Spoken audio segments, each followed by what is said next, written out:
stand by. Honor, guard, attention. Port, horse. Ready?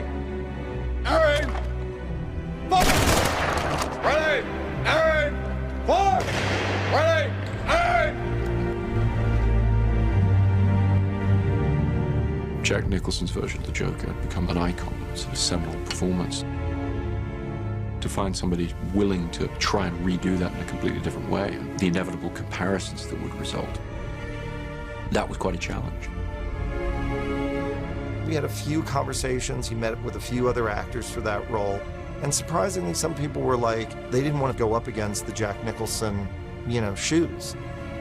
They were afraid and intimidated by that. And so we also knew it was going to take somebody courageous to kind of fill those shoes and go up against what was in everybody's head.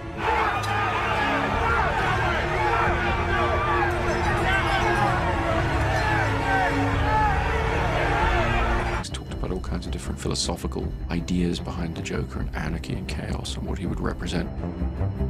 And Heath was just ready to do it. He was ready to do something that big. I'll settle for his loved ones. So after that first meeting, it was very clear to me that it was going to be an incredibly exciting road to go down. You remind me of my father. I hated my father. So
Oh! It is going the opposite way.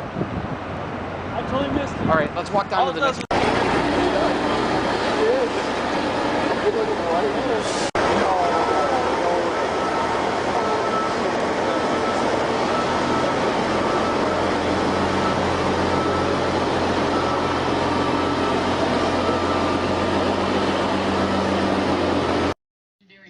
Right here in Chicago.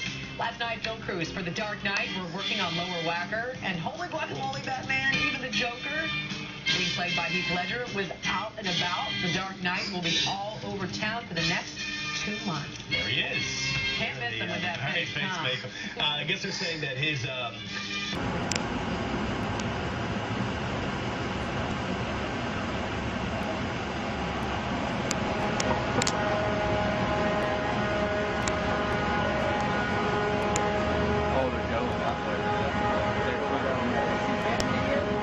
No, we thought. Dude, there's Heath Ledger. I got Heath Ledger. Did you? Yeah. No, you didn't. Yes, I did. Heath Ledger's on here. See the There's Joker? Christopher Nolan too. Who plays the Joker? Heath Ledger. Does he? Oh, he sees us. He sees us. Who does?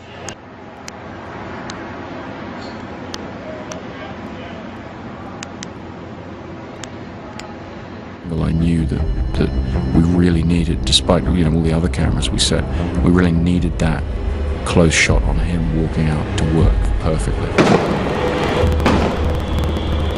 He did it very, very precisely. I don't know how he resisted looking back. All the cork explosions and lightweight material that the special effects guy was blowing behind him. I think he wound up with bits of cork in his hair at the end of it. So close he was to everything that was going off. But he never looked back. He never betrayed any sense of, worrying about what was behind him and all the rest. Once he jumps into the school bus, there's an angle that we actually didn't use in the final cut.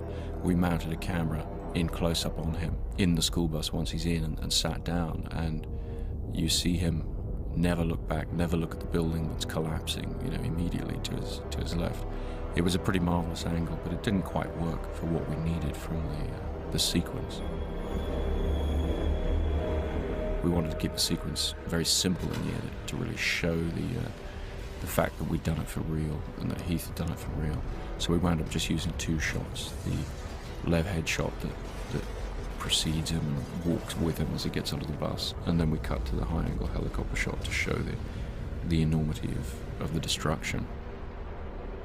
We had a lot of other great angles on the scene, but it's one of these things where less was more, and if we'd used all the different angles, I think it would have started to feel a little faked up. You'd start to feel the double cuts and so forth. Because what worked for me about what Heath had done was the simplicity of it, the simplicity of the shot, just walking out with him and seeing a building truly just collapse behind him.